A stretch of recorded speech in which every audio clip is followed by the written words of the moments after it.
You know that feeling when an app just gets you? Yeah, that's not magic, it's machine learning. And today, we're going to break down the 4 fundamental ways machines actually learn. I mean, think about it. How does Netflix just know you're in the mood for that specific sci-fi movie? Or how on earth does your email sort the junk from the important stuff? Well, this magic is behind almost everything we do online. The big question is, how does it actually work?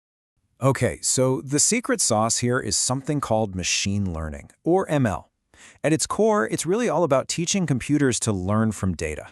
They find patterns, they make decisions, and this is the really cool part, they get better and better over time, all on their own. Nobody has to go in and manually rewrite the code for every little new thing. And this is a huge leap from how things used to be done.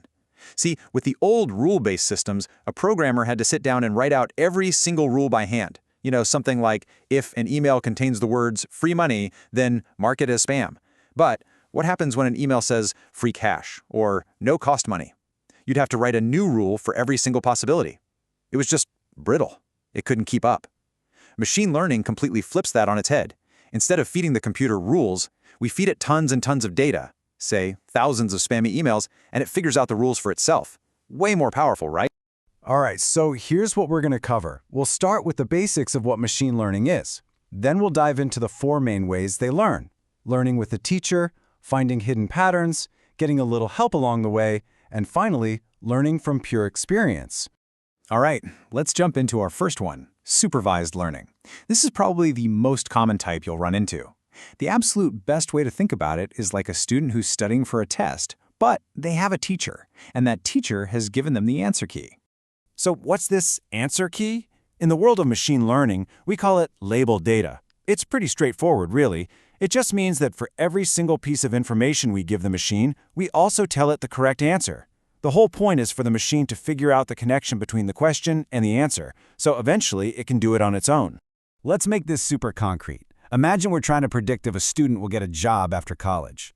Our inputs might be their IQ and their GPA. The output, which is our label, is a simple yes or no, did they get placed? We feed the algorithm thousands and thousands of these examples, and after a while, it starts to see the patterns. It begins to learn what combination of IQ and GPA is most likely to lead to a yes. Now, supervised learning really breaks down into 2 main types of jobs. First, there's classification. This is when you're trying to predict a specific category. Think yes or no, spam or not spam. Is this a picture of a cat or a dog? The other type is regression. That's when you're trying to predict an actual number, something on a continuous scale, like what's the price of this house going to be, or what will this student's salary package be? See the difference? One's a label, the other's a number. Okay, but what happens when you don't have an answer key? What if you just have a mountain of data and no idea what the right answers are? Well, that brings us to our second method, unsupervised learning. I love this analogy.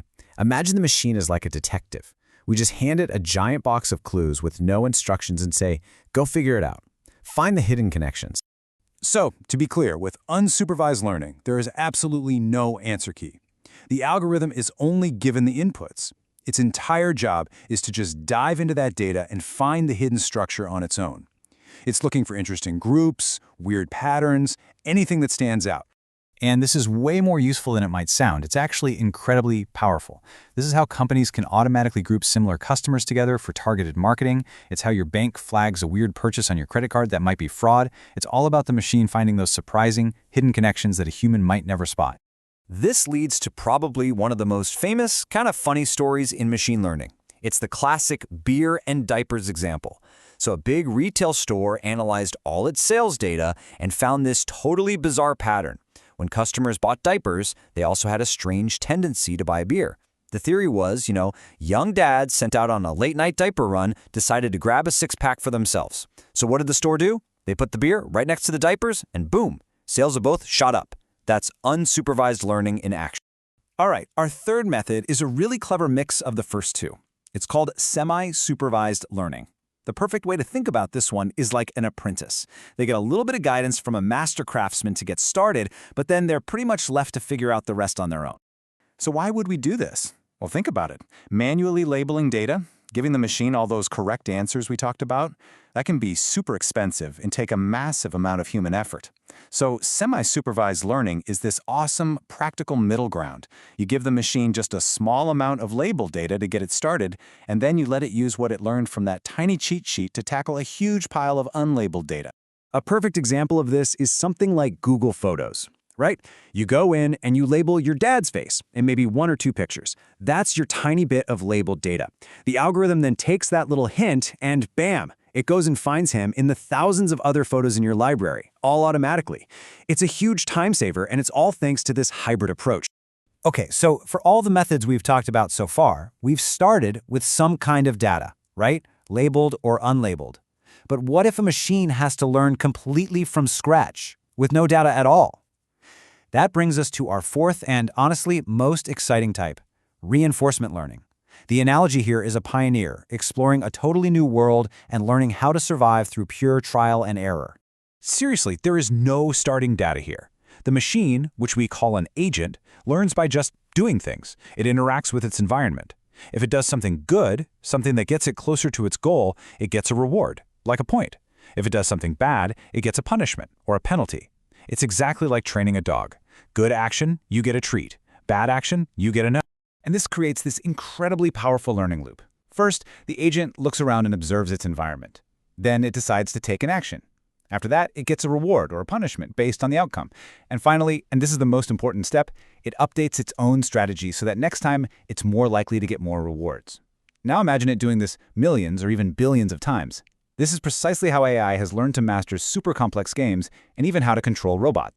So, you might be asking, just how powerful is this method? Well, let me give you an example. Back in 2016, an AI called AlphaGo, which was trained using this exact reinforcement learning method, played against the world's #1 human champion in the game of Go. Now, Go is an ancient game that's way more complex than chess. The result? A jaw-dropping 4-1 victory for the machine. This was a moment that AI experts thought was still decades away. It was a total game changer. Okay, so let's do a quick recap of our 4 learners. You've got the student, that's supervised learning, who uses a labeled answer key to make predictions. Then there's the detective, or unsupervised learning, who sifts through unlabeled clues to find hidden patterns. You have the apprentice, our semi-supervised learner, who uses a little bit of guidance to figure out a whole lot more. And finally, the pioneer, reinforcement learning, who explores a new world and learns purely from trial and error. So there you have it. These 4 methods are really the fundamental building blocks for how we teach machines to learn. Whether it's predicting the future, discovering connections we never knew existed, or learning from pure experience, the possibilities are just staggering. Which leaves me with one final question for you. Now that you know how they learn, what real-world problem would you teach a machine to solve?